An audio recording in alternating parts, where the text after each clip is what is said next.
하겠습니다. 창세기 12장 2절 말씀입니다.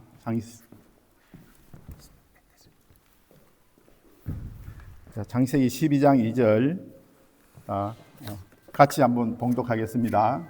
시작. 내게 복을 주어 너는 복이 되리라. 예. 오늘 저는 Why Mission, 왜 선교하는가 주제로 여러분들과 말씀 나누겠습니다.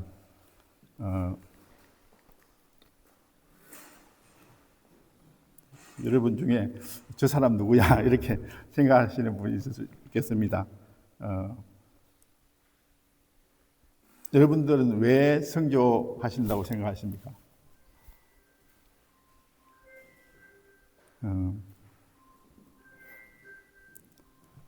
우리가 읽었던 본문 말씀처럼 첫째 왜 선교하는가? 하나님이 우리를 복의 통로로 부르셨기 때문입니다. 잠시 저의 사역을 좀 나누고 또 하나님께서 어떻게 복의 통로로 사용해 주시는지 잠시 나누겠습니다. 여러분들은 처음 이민 오셨을 때 어떠셨습니까? 밴쿠버 생활이 팽탄하셨습니까?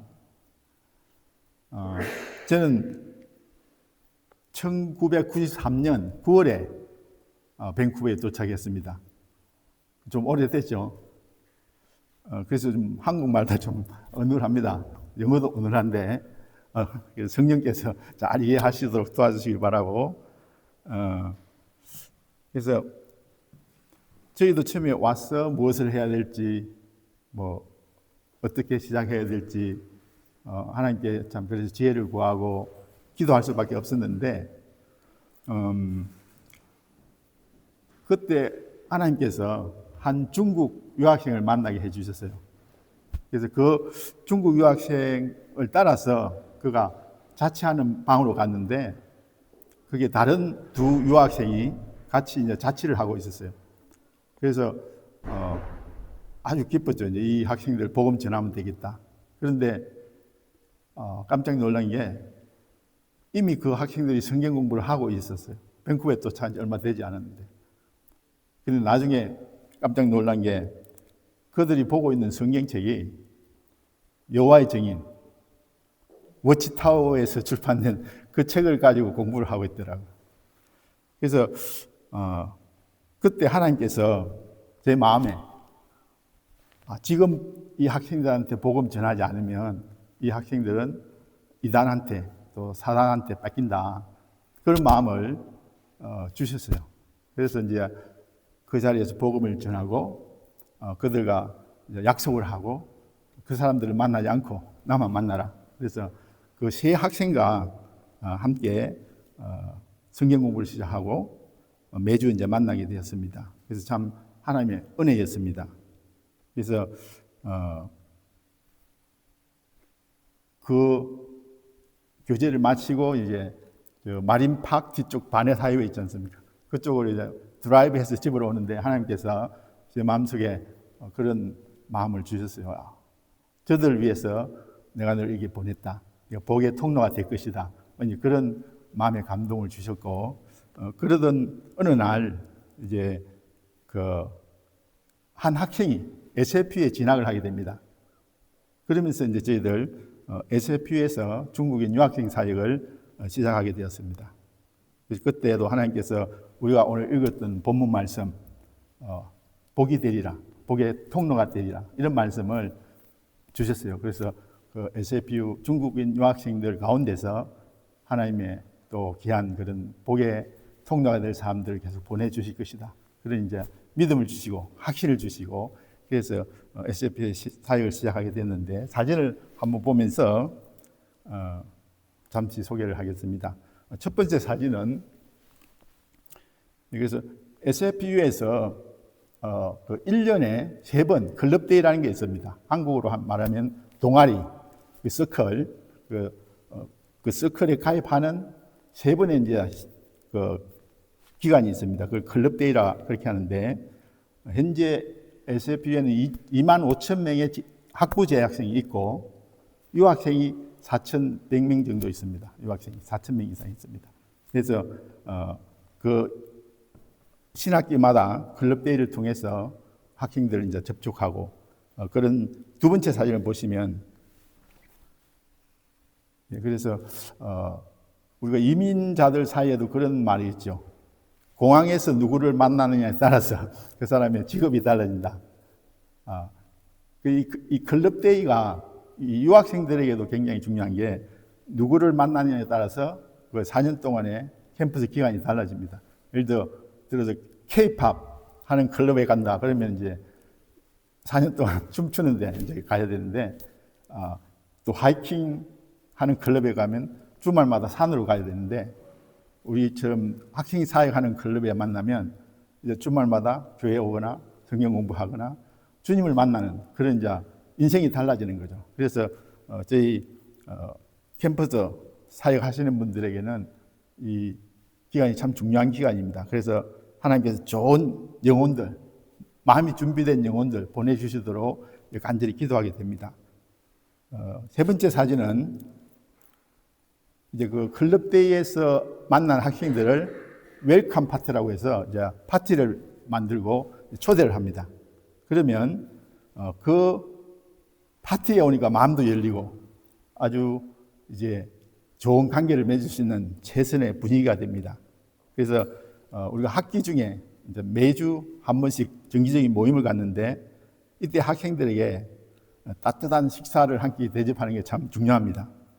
그래서 학생 사역은 어떤 면에서는 바퍼 사역이에요. 바퍼주는 사역, 바퍼 사역. 그리고 이제 그 학생 중에는 와서 밥만 먹고 이게 튀는 사람들이 있습니다. 여러분 그런 사람들 뭐라 부르는지 아세요? 밥만 먹고 튀는 사람. 먹튀 맞습니다. 먹튀 학생들이 많이 있어요. 그런데 이제 이 학생 사역은 먹튀 사역, 바퍼 사역이 참 중요합니다. 왜냐하면 그 먹튀 학생들이 나중에 보면 예수님을 믿고 남아있는 사람들이 있어요. 그래서 교회도 그렇잖아요. 그냥 오는 사람 다 이렇게 섬겨주고 나눠주고 그러다 보면 주님의 사랑을 알고 돌아오는 것처럼 그래서 이 먹튀 사역, 바퍼 사역이지만 이게 참 중요한데 그래서 지역교회에서 한 달에 한 번 정도 이렇게 바퍼 사역에 섬겨주시면 캠퍼스 성경에 큰 도움이 됩니다. 우리 이제 밴쿠버 넘치는 교회도 이제 그런 말을 인자 시작해서 아직 뭐 그렇지만 앞으로 하나님이 축복하셔서 이런 캠퍼스 사역에 한 달에 한 번 정도 정기적으로 도와주시면 큰 힘이 됩니다. 그런 날이 오기를 소망합니다. 네, 그래서 네 번째 사진 보여주시면 이건 이제 바베큐 하는 장면이죠. 그래서 계절마다 이 다양한 야외 활동을 통해서 밴쿠버에 처음 오는 유학생들에게 이제 좋은 그런 인상을 줄 수 있잖아요. 그래서 우리가 여기 밴쿠버에 오래 사신 분들은 너무나 익숙하고 새롭지 않은데 그 어떤 분은 밴쿠버에 사신 분들은 갈 데가 없다 그래요. 그죠? 밴쿠버 너무 좁아서 이제 갈 데가 없다. 이번처럼 이렇게 연휴가 되고 하면 그냥 다 미국으로 가든지 동부로 가든지 그렇게 하잖아요. 근데 이제 막 새로 도착한 유학생들은 모든 게 새롭고 모든 게 신기하고 그래서 마음이 아주 잘 열려 있습니다. 이때가 복음 전할 수 있는 제일 좋은 기회입니다. 그래서 어떤 학생이 있느냐 하면은 인도네시아에서 온 어떤 학생은 자기 평생에 눈을 안 봤대요. 눈을 처음 본다는 거예요. 그래서 여름에 저 산꼭대기에 눈이 이렇게 쌓여 있는 걸 보고 굉장히 신기합니다. 또 인도에서 온 학생은 자기 평생에 바다를 본 적이 없대. 그리고 호수를 본 적이 없대. 그래서 자기 평생의 소원이 바다를 보는 거였는데 이제 이런데 벨카라라든지 이런 데 데려가면 그냥 자기 평생의 소원이 이루어졌다 굉장히 좋아합니다. 얼마나 순수합니까? 그죠? 그래서 이럴 때 이 학생들을 우리 하이킹이라든지 바베큐라든지 블루베리 피킹이라든지 이런 어떤 액티비티에 참여시키면 이제 반은 교회 문 뒤에 온 거예요. 이 사람들이 마음이 열리니까. 그래서 우리가 선교가 어렵다, 힘들다 생각할 수 있지만 이 밴쿠버에 오래 사신 것만 해도 충분한 자원이 됩니다. 그래서 조금만 관심을 갖고 우리가 주위를 둘러보면 그런 필요들이 있는 사람들이 많이 있어요. 그래서 우리 일상의 삶, 우리가 익숙한 이런 것들이 우리는 좀 지루하고 그럴 수 있지만 새로 오신 분들한테는 이제 좋은 선교의 자원이 될 수 있는 것입니다. 다섯 번째 사진 보시면 이제 집내 사진입니다. 저 사진 왼쪽에 있는 자매가 SFP에 다닐 때 예수님을 믿고 거듭났는데 그러고 나니까 자기 어머니가 그렇게 불쌍하고 복음 전하고 싶은 거예요. 어머니가 지옥 가면 안 되니까. 그래서 그 어머니가 중국에서 밴쿠버에 방문했을 때 복음을 전하고 세례도 그냥 받겠다 이래가지고 같이 이제 세례를 받았던 사진입니다. 저 옷이 무슨 옷인지 아시겠습니까? 성가대 복장이 성가대복 입어서 좀 엉성한데, 그래서 유학생 선교가 의미가 있는 것은 유학생 선교는 그 유학생 한 명에게만 영향을 주는 것이 아니고 그 어머니 또 친척 또 친구들, 그리고 우리는 여기서 복음을 전하지만 그 영향이 본토에 있는 사람들에게까지 전해지는 것입니다. 그래서 이런 선교를 우리가 그 디아스포라 선교라 그러잖아요. 디아스포라 선교.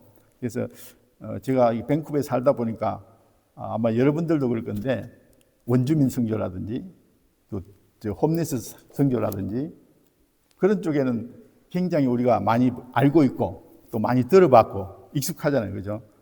뭘 좀 도와줘야 될 것 같고. 왜냐하면 홈리스 그 밴쿠버 헬스팅만 지나가도 너무나 마약에 취해서 있는 사람들은 불쌍하고 도와주고 싶고 또 원주민들도 도와주고 싶고 그렇습니다. 그런데 이 학생사역은 도와주고 싶은 마음이 잘 안 나요. 왜냐하면 그 애들이 우리보다 더 좋은 차도 타고 다니고 또 막 부모들이 매달 보내주는 돈으로 이 럭셔리한 삶을 살고 고층 아파트에 살고 그런 거 보면 사람들이 선교할 마음이 안 생겨요. 그런데 사실은 이 사람들이 굉장히 중요합니다. 왜냐하면 우리가 이미 중독이 돼서 힘든 사람들은 그걸 이제 재활해야 되고 회복을 시켜야 되는 거지만 이 학생들 같은 경우는 잘 훈련시키면 일꾼이 되는 거예요. 그 나라 가서 선교사가 되고 일꾼이 되는 겁니다. 그래서 지난 6월 초에 우리 SF 졸업식이 있어서 제가 가봤는데 그 졸업생 중에 케냐에서 온 유학생이 그 탑 스튜던트에서 그 학생을 대표해서 이렇게 스피치하는 걸 했는데 이 사람이 이 학생이 케냐에서 온 유학생이에요. 이 학생이 이제 돌아간다 그러는데 4년 있는 동안에 누군가가 그 학생이 복음을 전해서 열심히 영접하고 그것이 제자가 되어서 자기 나라에 돌아간다면 그 선교사 한 명을 보내는 것과 같은 거죠. 그리고 그런 사람이 돌아가면 자기 나라에서 훨씬 더 영향력 있는 그런 삶을 살게 될 것입니다. 그래서 저는 이제 그렇게 기도합니다. 우리 밴쿠버에 있는 많은 한인 교회들이 있는데 사실은 한인들만 대상으로 많이 선교 사역을 하다 보니까 이제 늘 그 한인 안에서 이렇게 그 좋아요. 비빔밥도 먹고 김치도 먹고 좋은데 이제 기도하기는 우리 주변에 이 다민족들이 참 많잖아요. 우리 옆집에만 가도 뭐 중국 사람, 인도 사람, 베트남 사람 굉장히 많습니다. 그리고 SFU에서 지금 어떤 그 추세가 변했어요. 팬데믹 이전에는 유학생 5,000명 중에 2,500명, 반이 넘는 수가 중국 학생이었습니다. 그런데 이제는 바뀌었어요. 중국 학생이 얼마나 줄어드냐 하면은 여러분 깜짝 놀랄 거예요. 지금 2024년 통계에 보면 990명, 2,500명에서 990명으로 확 줄였죠. 그죠? 이게 이제 글로벌리제이션에서 이제 탈세계화 되니까 중국이 타격을 받은 건데 대신 이제 베트남이라든지 미얀마라든지 인도네시아라든지 그 다른 나라에서들 많이 들어오고 있습니다. 그래서 우리가 원주민 선교, 홈리 선교도 우리가 필요하지만 이 학생 사역에 대해서도 또 관심을 가져주시면 참 좋겠습니다. 그게 저희의 이제 간증이고 또 하나님께서 왜 선교하게 하시는가 하나님 우리를 복의 통로가 되기를 원하신다. 그래서 저희와 같은 사람도 이렇게 선교에 쓰임 받을 수 있다면 여기 계신 여러분들은 훨씬 더 잘할 수 있습니다. 그래서 여러분들도 기도하실 때 원주민 선교, 여기 또 나나이모 선교 간다 그러는데 또 홈리스 선교, 또 해외에 있는 선교사님도 기도하지만 이 밴쿠버에 있는 캠퍼스에서 사역하시는 선교사님들 위해서도 기도해 주시면 감사하겠습니다. 두 번째, 왜 선교하는가? 은혜를 받았기 때문입니다. 그래서 에베소서 3장 말씀을 같이 한번 읽어보겠습니다. 에베소서 3장 8절 말씀 시작. 모든 성도 중에 지극히 작은 자보다 더 작은 나에게 이 은혜를 주신 것은 청량할 수 없는 그리스도의 풍성을 이방인에게 전하게 하려 하심이라. 사도 바울은 그가 이방인에게 복음을 전하게 된 동기가 하나님의 은혜 때문이라고 말하고 있습니다. 모든 성도 중에 지극히 작은 자보다 더 작은 나에게 이 은혜를 주신 것은 이라는 말씀에서 이 은혜란 바울 자신을 하나님의 일꾼으로 삼아주신 은혜를 뜻합니다. 하나님께서 자신에게 복음 전파의 사명을 맡기신 것을 은혜로 고백하는 것입니다. 여러분 알듯이 바울은 어떤 사람이었습니까? 사도행전 8장 3절을 같이 한번 읽어보겠습니다. 이게 세 번역에 보면 시작.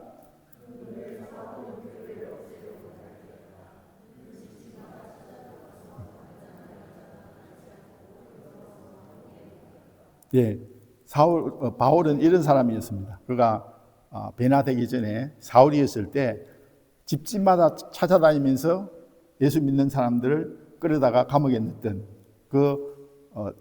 바울이 그래서 디모데전서에도 보면 자기를 이렇게 얘기합니다. 해방자요, 박해자요, 포행자요, 그리고 죄인 중에 괴수라고 자기를 고백합니다. 그렇기 때문에 그가 예수님을 만나고 죄 용서를 받아 하나님의 일꾼이 되었다는 것은 그에게 있어 청량할 수 없는 하나님의 은혜였습니다. 은혜란 자격 없는 자에게 주어지는 값없는 호의입니다.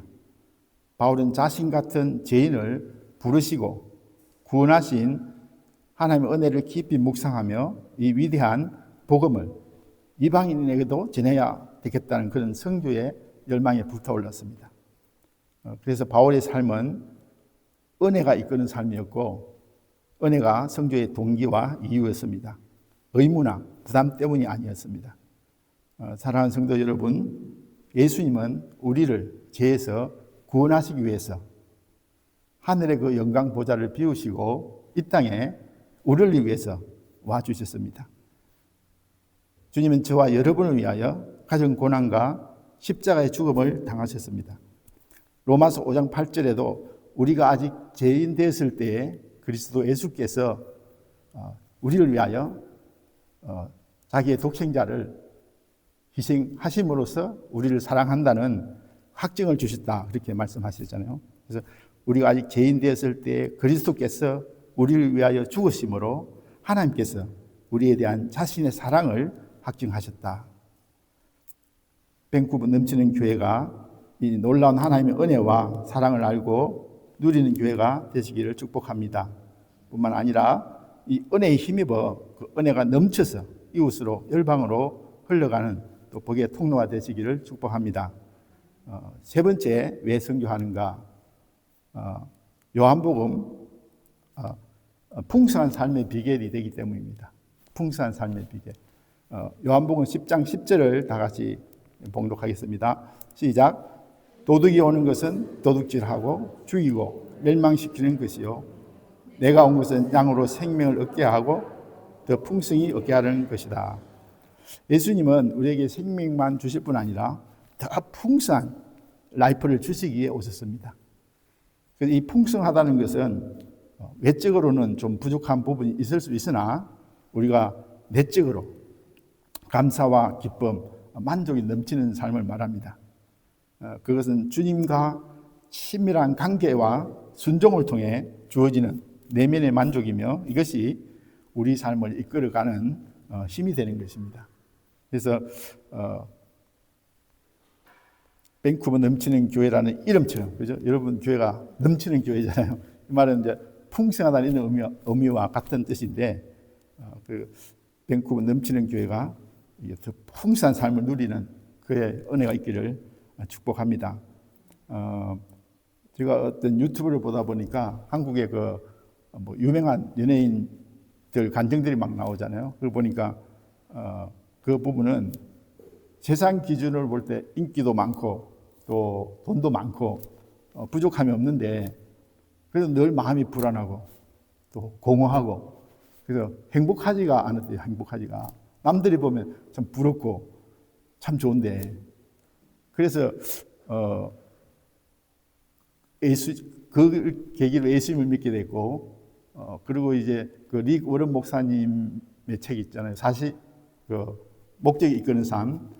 그 책을 읽다가 이분들이 이제 그런 기도를 하게 됐대요. 그럼 하나님은 나를 향한 목적은 뭐냐? 우리 부부나 우리 가정을 위한 목적은 뭐냐?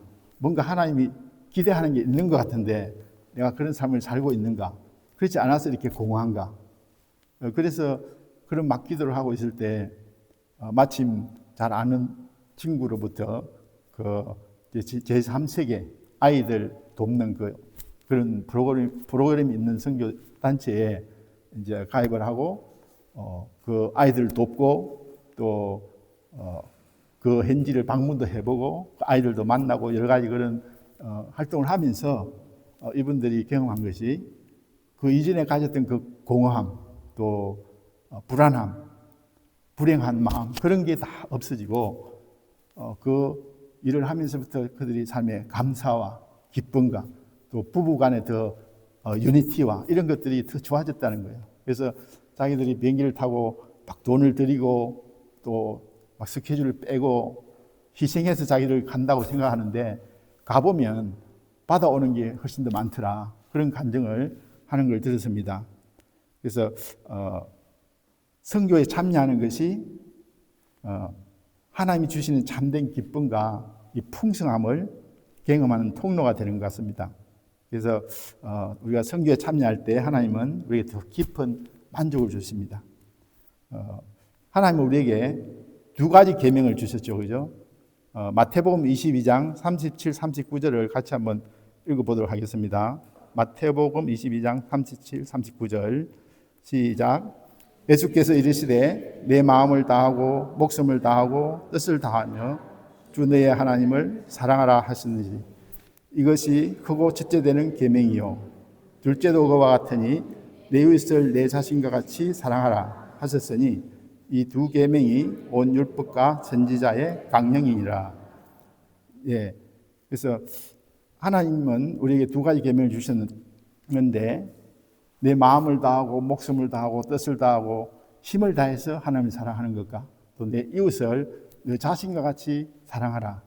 이 하나님 왜 이렇게 계명을 주셨을까요? 하나님 자신만 기뻐하려고 그랬을까요? 그리고 우리의 사랑을 받는 이웃만 좋으라고 그렇게 하셨을까요? 우리의 행복과 풍성한 삶을 위해서도 명령하신 것입니다.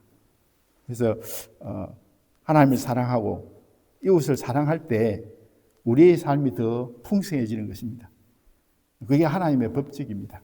그래서 주님이 주시는 풍성한 삶, 넘치는 삶을 날마다 경험하는 여러분들 되시기를 바랍니다. 이제 말씀을 맺겠습니다. 하나님은 우리를 복의 통로로 부르시고 또 그 은혜를 경험하면서 그 은혜를 나누는 삶을 살기를 원하시고 또 그래서 우리에게 주시는 그 풍성한 삶을 경험하기를 원하십니다. 이스라엘에는 사해 있지 않습니까? 그 사해는 물을 잘 받지만 나누지 않기 때문에 물이 죽고 아무 생명도 살 수가 없습니다. 그런데 요단강은 그 물을 계속 흘려 보내기 때문에 가는 곳마다 생명을 살리고 또 늘 신선한 물을 유지합니다. 그래서 밴쿠버 넘치는 교회와 모든 성도님들이 이제 이 교회 이름처럼 요단강 물이 넘쳐나는 것처럼 흘러 넘치는 것처럼 받은 은혜를 또 받은 사랑을 이웃과 나누고 열방을 흘려 보내는 그런 여러분들 되시고 그런 축복된 교회로 계속해서 성장하고 발전해 가기를 기도하겠습니다. 감사합니다. 잠시 기도하겠습니다.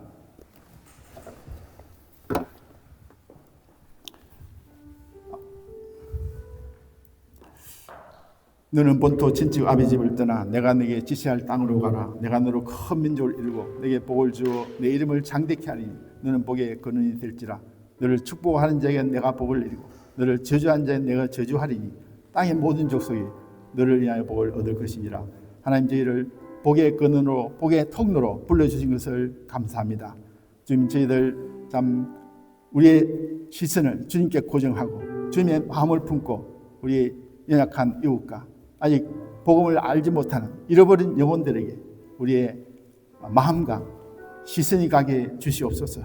주님, 오늘 들은 말씀처럼 우리도 아브라함처럼 믿음의 조상이 될 수 있는 믿음을 주시고 또 사도 바울처럼 우리가 받은 은혜를 기억하고 흘려보내게 하시고 또 주님께서 우리에게 계명을 주신 그 계명에 순종함으로 말미암아 하나님이 주시는 우리 삶 속에 풍성함을 경험할 수 있도록 은총 베풀어 주시옵소서. 주님, 이 밴쿠버 넘치는 교회를 주님께서 이제 개척하게 하시고 그런 말을 뛰게 하여서오니 하나님께서 그런 걸음 인도해 주시고 도와주시기를 원합니다. 많은 교회가 밴쿠버에 있지만 밴쿠버 넘치는 교회가 정말 하나님을 기쁘시게 하고 또 중보 기도에 나오는 것처럼 구원의 기쁨과 감격이 넘쳐나는, 그리하여 그 넘쳐남을 흘려보내는 그런 교회가 되게 해주시옵소서. 주님, 이 모든 말씀을 통해서 하나님만 영광 받기를 원하고 우리 주 예수님 이름으로 기도합니다. 아멘.